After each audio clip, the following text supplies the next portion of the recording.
Շնորհակալություն հարգելի նախագահող, հարգելի գործընկերներ, սիրելի հայրենակիցներ, երբ 2 օր առաջ այստեղ քննարկում էինք Եվրոպական ինտեգրման հանձնաժողովի մշտական հանձնաժողովի նախագահի թեկնածությունը, քվեարկության դրեցինք նիստերը երկարաձգելու մասին որոշում եւ երկարաձգեցինք նիստերը ու մինչեւ ժամը 20:00 աշխատեցինք, գնացի տուն, տեսնեմ Ուժեղ Հայաստան խմբակցության ներկայացուցիչները մնացել են նիստից հետո եւ ռիլ են նկարել։ Ամբողջ կազմով մնացել են այս դալիճում, մեզանից հետո ժամը 9-ի կողմերը ու ռիլ են նկարել, թե բա հարգելի հայրենակիցներ, մենք պատրաստ ենք մինչեւ ժամը 8-9 մնանք, աշխատենք, որպեսզի ծաղիկներ, փուչիկներ, մանուշակ, ամպիկներ։ Ու ես ասում գներեք։ Ասում Հարգելի գործընկերներ, պարոն Հակոբյան, մի րոպե ներողություն։ Հարգելի գործընկերներ, ինձ ճիշտն ասած արդեն անհանգստացնում է ձերս լավ տրամադրությունը։ Ես չգիտեմ, որ դուք մի օրով կորել եք, ինչա ձեր հետ կատարվել։ Բայց ես սունկեր, Չինաստանից սնկեր են երևի ձեր մոտ մնացած եղել։ Ես ձեզ խնդրում եմ հարգելի Ուժեղ Հայաստան խմբակցություն,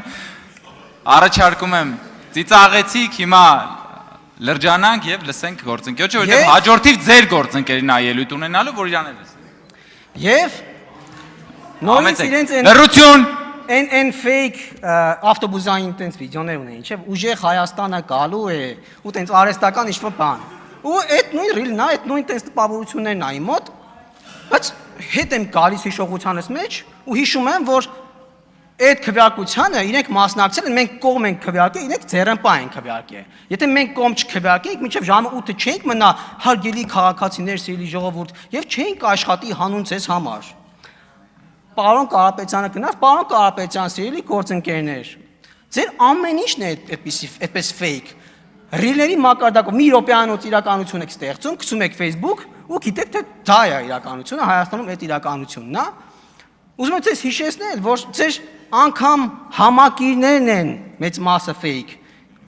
Facebook-ում նախընտրական եւ դրանից առաջի շրջանում fake իրականություն եք ստեղծել, fake համակիրներ եք ստեղծել, բոտեր եք ստեղծել, գեղեցիկ արտաքինով fake աղջիկները մտնում գրում էին Նարեկ Կարապետյանը հարցազրույց էր տվել ամերիկացի լրագրողին, ասում էին սիրտս խելագարվեց։ Այն մյուսը ասում էր աղջիկներ պահել են, որ իրիկունը նորից իրար հետ նայենք։ Նարեկ ասեց այն ուտենց fake բոտեր էին հավաքել։ Հետո փոխեցին, դարձրեցին բան։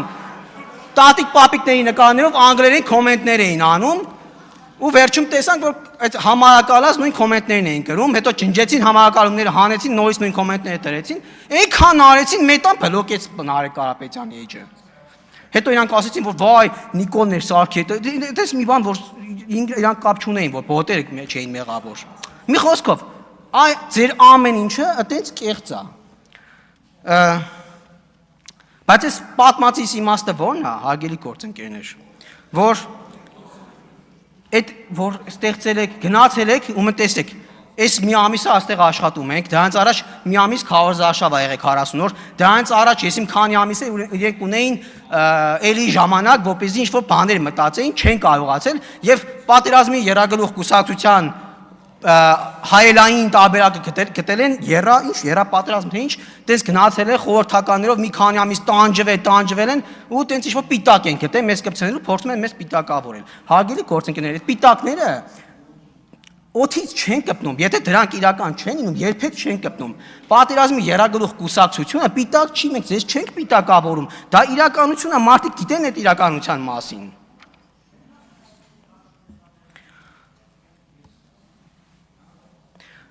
Մարդիկ գիտեն, որ ձեր նպատակը խաղաղության գործընթացը տապալելն է։ Մարդիկ գիտեն, որ ձեր նպատակը, ձեր ստեղ գտնվելու նպատակը թրիպը չեղարկելն է։ Բայց հարգելի գործընկերներ, ես վատ նորություն ունեմ, չի ստացվելու, որովհետև այն ժամանակ, երբ որ մեր շարքերից բազմաթիվ մարդիկ խաղաղության գործընթացի կողմնակիցներ էին 2018-ից էլ առաջ, այդ ժամանակին մեզ պիտակավորում ասում էիք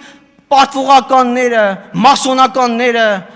Արյունով զապված հողը երբեք գրաված հողը, ազատագրած հողը երբեք չի կարելի հետ տալ։ Այնքան էի կարել, որ 7 շրջանները, որոնք բոլոր ղեկավարները ճանաչել են ադրբեջանական, անվանել եք ազատագրած տարածքներ, ազատագրած հայրենիք, ու երբ որ Սերժ Սարգսյանը մի անգամ փոշմանեց, արդեն հասկացել էր ինչա կատարվում, ստիպված էր, ոչ թե հասկացել էր, ստիպված էր գնալ փոխզիջումների, հելավ ասեց Աղդամը իմ հայրենիքը չի եղել, սա ընդդիմությունը, սա ժողովուրդը դուրս եկավ իր դեմ, ինքը ընկավ իր սարքած փոսը, իր դրած թակարդը։ Ինչու՞, որովհետև 20 տարի մեզ պատմել էիք, որ ոչ մի փոխզիջում, ես ինչ եք խոսում, դա պարտվողականություն է, չի կարելի զիջել եւ այլն, մենք հավատացել ենք, մենք ինչ իմանանք Ղարաբաղի թեմատիկայով 7 հոգի թե 6 հոգի գիտեին մանրամասները տիրապետում էին ամբողջությամբ ու ոչ մեկ մնացած սա պրոպագանդայի տակ էին։ Հիմա հետո ասում էին դու գիտեիր ինչու փոխզիջումների չգնացիր, այլ պատուհաս։ Այս մյուս գործընկերներն 2019 թվականին դեղին քարտերի ակցիա էին կազմակերպել։ 2019 թվականն է դեռ ոչ մի խոսակցություն չկա Ղարաբաղի մասին, դուրս էին եկել օպերայում դեղին քարտերի ակցիա էին անում, ասում ենք, «Էս ինչ ա եղել, եք ակցիանում», ասում են, «Դե զգուշացնում ենք, բան չի եղել, բայց զգուշացնում ենք, որ հանգարց բան, փոխզիջումների չգնաս, հանգարց չզիջես»։ Բայց գիտեք դրան ինչ էր նախորդել, պետք է առևտրային գաղտնիք բացեն։ Ես աշխատում էի մատուցող ու այս Ռոբերտ Քոչարյանը իր 2 ամիս կալանքից հետո վերադարձել է Ազատության մեջ ու հավաքել է իր այդ PR թիմին։ Դե ինչ գիտեն, մատուցողների մոտ ամեն ինչ խոսում են, ոնց որ տաքսիստների մոտ, վարսավիրների մոտ։ Ու խոսում է, քննարկում է, այդ իր PR-չիտեին Վիկտոր Սողոմոնյանն է, բանն է, տենց մի քանի հոգով, ընդ որում իր ավագ որդին Սեդրակ Քոչարյանն էր նաև իր հետ։ Ասում է, դե դաշնակներին ակտիվացրեք։ Ու հələ չի եղել տեղին քարտերի ակցիան, էլի։ Ասում է, այն միֆերը տարածեք, որ բանի, Լևոնի հոգեզավակ, պարտվողական բան։ Ես գալիս եմ մի շաբաթ, 2 շաբաթ անցնում է, դաշնակներին տեղին քարտերի ակցիան են անում, որ մի ուժացնում եք, հանգարց փոխզիջումների չգնաք։ Ասում, այս ընկերներ ունեմ դաշնակ, որոնք տենց սովորական դաշնակցականներ են, վերնախավի մաս չեն կազմում, անկեղծ մղումներով դաշնակ, ասում, ժողովուրդ, ձեր այս դաշնակները, 100-քանյամյա կուսակցությունը Քոչարյանի բանն է, մունետիկն են, ինչ ասում է անում են, ասում Քոչարյանն է հրահանգել, որ ելնեք տեղին քարտերի ակցիա անեք։